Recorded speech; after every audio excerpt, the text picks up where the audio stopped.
ఆనందమే పరమానందం చిన్నక్క మాటకి స్వాగతం. అందరికీ నమస్కారం అండి. ఈరోజు మనం చేసుకోబోయే వంటకం బీరకాయ పప్పు. బీరకాయ పప్పుని ఒక 10 మినిట్స్లో మనము చేసుకునే విధంగా ఈరోజు చేస్తున్నాం. ఉల్లిగడ్డను కట్ చేసుకొని వేసుకోవాలి. ఉల్లిగడ్డ వేగిన తర్వాత బీరకాయను కట్ చేసి వేసుకోవాలి. బీరకాయ వేగిన తర్వాత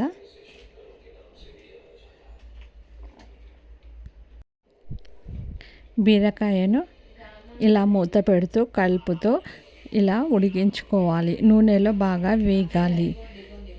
నూనె ఒక 3 టీ స్పూన్ల వరకు ఆయిల్ పోసి ఇలా వేయించుకోవాలి. 2 టమాటాలను ఇలా చిన్న చిన్నగా కట్ చేసుకొని వేసుకొని నూనెలో ఇలా వేయించుకోవాలి. ఇలా నూనెలో టమాటా వేయగానే నీరు అనేది వస్తుంది. ఈ విధంగా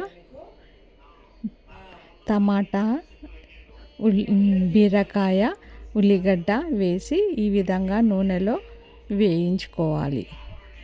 ఇలా మూత పెడుతూ వేయించుకోవాలి.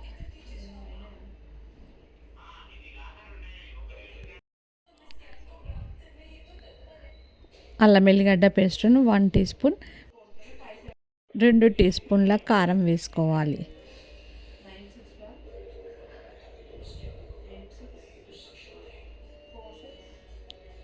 కారం వేసుకున్న తర్వాత 1 టీ స్పూన్ పసుపుని వేసుకోవాలి.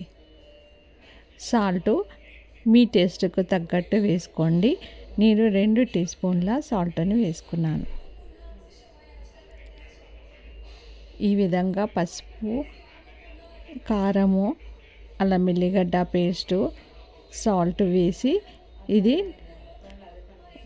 బాగా కలిపి ఇలా నూనెలోనే వేయించుకోవాలి. ఈ నూనెలో ఇలా కలుపుతుంటే వాటర్ అనేది ఇలా వస్తుంది. ఈ విధంగా ఈ బీరకాయ టమాటా అనేది మనకి త్వరగా అయిపోతుంది. ఇది బీరకాయలో వాటర్ శాతం ఎక్కువగా ఉంటుంది కనుక తొందరగానే ఇది ఉడికిపోతుంది. ఒక నిమ్మకాయ సైజ్ అంతా చింతపండుని వేసుకొని ఉడికించుకోవాలి. పప్పుని కుక్కర్లో ఒక చిన్న గ్లాసు కందిపప్పుని వాటర్ పోసి ఉడికించుకొని పెట్టుకోవాలి. ఇలా బీరకాయ ఇది ఉడికిన తర్వాత పప్పుని రుద్దుకొని ఈ ఉడికిన బీరకాయ టమాటా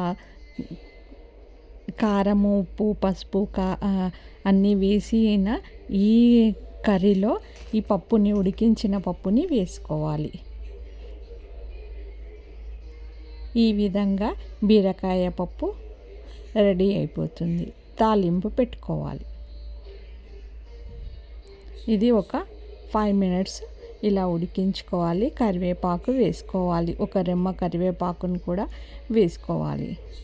టేస్ట్ని చూసి సాల్ట్ని యాడ్ చేయండి. తాలింపు పెట్టుకొని ఒక 2 టీ స్పూన్ల ఆయిల్ వేసి జీలకర్ర, 1 టీ స్పూన్ జీలకర్ర, ఆవాలను వేసి కరివేపాకుని వేసి తాలింపు పెట్టుకొని ఈ పప్పులో వేసుకోవాలి. బీరకాయ పప్పు రెడీ. బీరకాయ పప్పుని రైస్లోను చపాతీలోని కూడా ఈ పప్పు తినడానికి వీలుగా ఉంటుంది. టేస్ట్గా కూడా ఉంటుంది. Recipe ready. బీరకాయ పప్పు లైక్ చేయండి.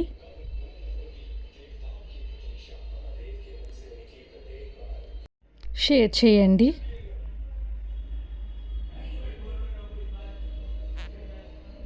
Please subscribe.